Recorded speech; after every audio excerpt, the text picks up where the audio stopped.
Welcome to Sandhya's cooking show. ഇന്ന് നമ്മൾ ഒരു നോർത്ത് ഇന്ത്യൻ റെസിപ്പിയാണ് ചെയ്യുന്നത്. ദാബ സ്റ്റൈൽ ആലു ബൂണ മസാല. ചപ്പാത്തിക്കും പൊറോട്ടയ്ക്കും പൂരിക്കും അതുപോലെ തന്നെ നെയ്ച്ചോറിനൊക്കെ ബെസ്റ്റ് കോമ്പിനേഷനാണ്. ഉണ്ടാക്കാനാണെങ്കിലും സിമ്പിളാണ്. ഇതിനു വേണ്ടിയിട്ട് തൈരും കുറച്ച് പൊടികളും നമുക്കൊന്ന് മിക്സ് ചെയ്ത് വെക്കണം. അതിനു വേണ്ടിയിട്ട് ഒരു ബൗളിലേക്ക് 1/2 കപ്പ് അധികം പുളിക്കാത്ത കട്ട തൈരാണ് ചേർത്ത് കൊടുത്തിട്ടുള്ളത്. ഇനി ഇതിലേക്ക് നമുക്ക് 1.5 ടീസ്പൂൺ മുളക് പൊടിയും അതുപോലെ തന്നെ 1 ടീസ്പൂൺ കാശ്മീരി മുളക് പൊടിയും ചേർത്ത് കൊടുക്കാം. കളറിന് വേണ്ടിയിട്ടാണ് കാശ്മീരി മുളക് പൊടി ചേർത്ത് കൊടുത്തിട്ടുള്ളത്. 1/2 ടീസ്പൂൺ മഞ്ഞൾപ്പൊടി ചേർത്ത് കൊടുക്കാം. അതുപോലെ തന്നെ 1/4 ടീസ്പൂൺ ജീരകപ്പൊടി ചേർത്ത് കൊടുക്കാം. നോർത്ത് ഇന്ത്യൻ റെസിപ്പീസിലൊക്കെ ജീരകപ്പൊടി ഒഴിച്ചുകൂടാനാവാത്ത ഒരു ഇൻഗ്രീഡിയൻ്റ് ആണ്. ഇനി ഇതിലേക്ക് 1/2 ടീസ്പൂൺ ഗരം മസാല കൂടി ചേർത്ത് കൊടുത്തിട്ടുണ്ട്. കൂടെ തന്നെ 2 ടീസ്പൂൺ മല്ലിപ്പൊടിയും കൂടെ ചേർത്ത് കൊടുത്തിട്ടുണ്ട്. ഇത്രയും ചേർത്തിട്ട് നമുക്കൊരു സ്പൂൺ വെച്ചിട്ട് നല്ലപോലെ തന്നെ ഇതെല്ലാം ഒന്ന് ഇളക്കി യോജിപ്പിച്ചെടുക്കണം. തൈര് എടുക്കുമ്പോൾ അധികം പുളിക്കാത്ത തൈര് വേണം എടുക്കാനായിട്ട്. കാരണം നമ്മൾ മസാല റെഡിയാക്കുന്ന സമയത്ത് ഇതിലേക്ക് തക്കാളി ചേർക്കും. അപ്പോൾ തക്കാളിയുടെ പുളിയും തൈരിൻ്റെ പുളിയും കൂടിപ്പോയിട്ടുണ്ടെങ്കിൽ നമ്മുടെ കറി നന്നാവില്ല. തൈരും പൊടികളും നല്ലപോലെ തന്നെ യോജിപ്പിച്ചെടുത്തിട്ടുണ്ട്. ഇതിവിടെ മാറ്റി വയ്ക്കാം.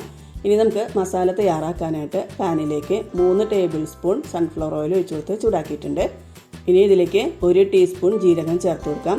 ജീരകം പൊട്ടി വരുന്ന സമയത്ത് ഓയിലിൽ നല്ലപോലെ തന്നെ ജീരകത്തിൻ്റെ ഫ്ലേവർ ഇറങ്ങും. ഇപ്പോൾ ജീരകം നല്ലപോലെ തന്നെ മൂത്ത് വന്നിട്ടുണ്ട്. ഈ സമയത്ത് ഇതിലേക്ക് നമുക്ക് ഒരു വലിയ സബോള പൊടിയായിട്ട് അരിഞ്ഞത് ചേർത്ത് കൊടുക്കാം. സബോള മീഡിയം ഫ്ലെയിമിൽ വെച്ചിട്ട് നല്ലപോലെ തന്നെ ഒന്ന് വഴറ്റി ചെറുതായിട്ട് ഗോൾഡൻ ബ്രൗൺ കളർ ആവുന്ന വരെ വഴറ്റിയെടുക്കാം. ഇപ്പോൾ ഏകദേശം ഗോൾഡൻ ബ്രൗൺ കളർ ആയിട്ടുണ്ട്. ഇതിലേക്ക് ഒരു 1/4 ടീസ്പൂൺ കായത്തിൻ്റെ പൊടി ചേർത്ത് കൊടുക്കാം. കൂടെ തന്നെ 6 അല്ലി വെളുത്തുള്ളി ചതച്ചതും ഒരു ചെറിയ കഷ്ണം ഇഞ്ചി ചതച്ചതും 3 പച്ചമുളക് വട്ടത്തിലരിഞ്ഞതും കൂടെ ചേർത്ത് കൊടുത്തിട്ടുണ്ട്. ഇനി ഇഞ്ചി വെളുത്തുള്ളിയുടെയൊക്കെ പച്ചമണം പോകുന്നത് വരെ നല്ലപോലെ തന്നെ ഒന്ന് വഴറ്റിയെടുക്കാം.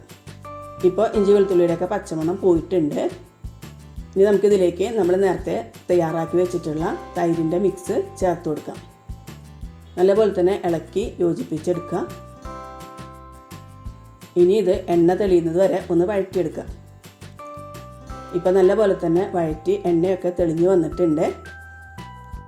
ഈ സമയത്ത് ഇതിലേക്ക് 2 മീഡിയം സൈസ് തക്കാളി മിക്സിയിൽ അടിച്ചതാണ് ചേർത്ത് കൊടുക്കുന്നത്. വലിയ തക്കാളി ആണെങ്കിൽ 1 തക്കാളി ചേർത്താൽ മതി. മീഡിയം സൈസുള്ള തക്കാളി ആണെങ്കിൽ 2 തക്കാളി ചേർത്ത് കൊടുക്കുക. ഇനി ഇത് നല്ലപോലെ തന്നെ ഇളക്കി യോജിപ്പിച്ചെടുക്കുക.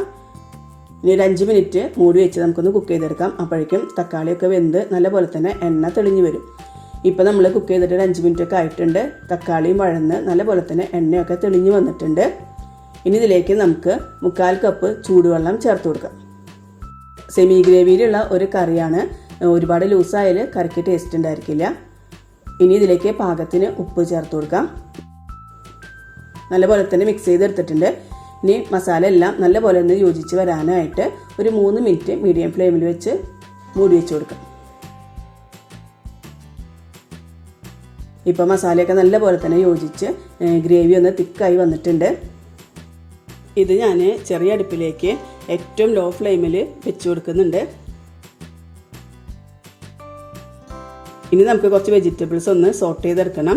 അതിന് വേണ്ടിയിട്ട് പാനിലേക്ക് 1 ടേബിൾ സ്പൂൺ സൺഫ്ലവർ ഓയിൽ ഒഴിച്ചു കൊടുത്ത് ചൂടാക്കിയിട്ടുണ്ട്. ഇനി ഇതിലേക്ക് ഒരു മീഡിയം സൈസ് സബോളയുടെ പകുതി നീളത്തിലരിഞ്ഞത് ചേർത്ത് കൊടുത്തിട്ടുണ്ട്. അതുപോലെ തന്നെ ഒരു മീഡിയം സൈസ് ക്യാപ്സിക്കത്തിൻ്റെ പകുതി നീളത്തിലരിഞ്ഞത് ചേർത്ത് കൊടുത്തിട്ടുണ്ട്. 1 പച്ചമുളക് വട്ടത്തിലരിഞ്ഞതും കൂടെ ചേർത്ത് കൊടുത്തിട്ടുണ്ട്. ഇനി ഇത് ഒന്ന് സോട്ട് ചെയ്തെടുക്കുക. സബോള ഒന്ന് ട്രാൻസ്പെറൻ്റായി വരണം.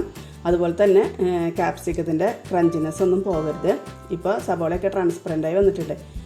ഈ സമയത്ത് ഇതിലേക്ക് 2 മീഡിയം സൈസിലുള്ള ഉരുളക്കിഴങ്ങ് വേവിച്ചത് കഷ്ണങ്ങളാക്കിയതാണ് ചേർത്ത് കൊടുത്തിട്ടുള്ളത്. ഉരുളക്കിഴങ്ങ് ഞാൻ കുക്കറിലാണ് വേവിച്ചത്. തൊലിയോടുകൂടി വേവിച്ച ശേഷം തൊലി കളഞ്ഞെടുത്തിട്ട് മുറിച്ചെടുത്തിട്ടുള്ളതാണ് ചേർത്ത് കൊടുത്തിട്ടുള്ളത്. ഉരുളക്കിഴങ്ങ് ഒരുപാട് വെന്ത് കുഴയരുത്. ഒരു 85% വേവാനായിട്ടേ പാടുള്ളൂ. ഇല്ലെങ്കിൽ നമ്മൾ കറിയിലിട്ട് ഇളക്കുന്ന സമയത്ത് ഉടഞ്ഞു പോയിട്ടുണ്ടെങ്കിൽ കറിയുടെ ടെക്സ്ചറൊക്കെ മാറിപ്പോകും. ഇനി ഇതിലേക്ക് 1/2 ടീസ്പൂൺ ചാട്ട് മസാല ചേർത്ത് കൊടുത്തിട്ടുണ്ട്. ചാട്ട് മസാല കയ്യിലുണ്ടെങ്കിൽ ചേർത്ത് കൊടുക്കുക. ഇല്ലെങ്കിൽ ഗരം മസാല ചേർത്താലും മതി. നല്ലൊരു ഫ്ലേവർ ആയിരിക്കും. നല്ലപോലെ തന്നെ മിക്സ് ചെയ്തെടുക്കുക. ഇനി ഇത് കുറച്ച് നേരം ഒന്ന് പാനിൽ നിരത്തിയിട്ട് കൊടുത്തിട്ട് ഒന്ന് റോസ്റ്റ് ചെയ്തെടുക്കുക. ഉരുളക്കിഴങ്ങൊക്കെ ചെറുതായിട്ട് നമുക്കൊന്ന് റോസ്റ്റായി വരും. ഇപ്പോൾ ഉരുളക്കിഴങ്ങൊക്കെ ചെറുതായിട്ടൊന്ന് റോസ്റ്റായി കിട്ടിയിട്ടുണ്ട്. അപ്പോൾ നമുക്കിനി ഫ്ലെയിം ഓഫ് ചെയ്ത് കൊടുക്കാം. ഇനി സോട്ട് ചെയ്തെടുത്തിട്ടുള്ള ഈ വെജിറ്റബിൾസ് നമുക്ക് നമ്മുടെ ഗ്രേവിയിലേക്ക് ചേർത്ത് കൊടുക്കാം. ഏറ്റവും ലോ ഫ്ലെയിമിലാണ് നമ്മൾ ഗ്രേവി വെച്ചിട്ടുണ്ടായിരുന്നത്. ഇനി ഇതിലേക്ക് കുറച്ച് മല്ലിയില ചേർത്ത് കൊടുക്കാം. അതുപോലെ തന്നെ 1 ടേബിൾ സ്പൂൺ കസൂരി മേത്തി ഒന്ന് ചൂടാക്കിയിട്ട് കൈവെള്ളയിൽ വെച്ചിട്ട് ഒന്ന് ഞെരടി അതും കൂടെ ചേർത്ത് കൊടുത്തിട്ടുണ്ട്. നല്ലപോലെ തന്നെ ഒന്ന് ഇളക്കി യോജിപ്പിച്ചെടുക്കാം.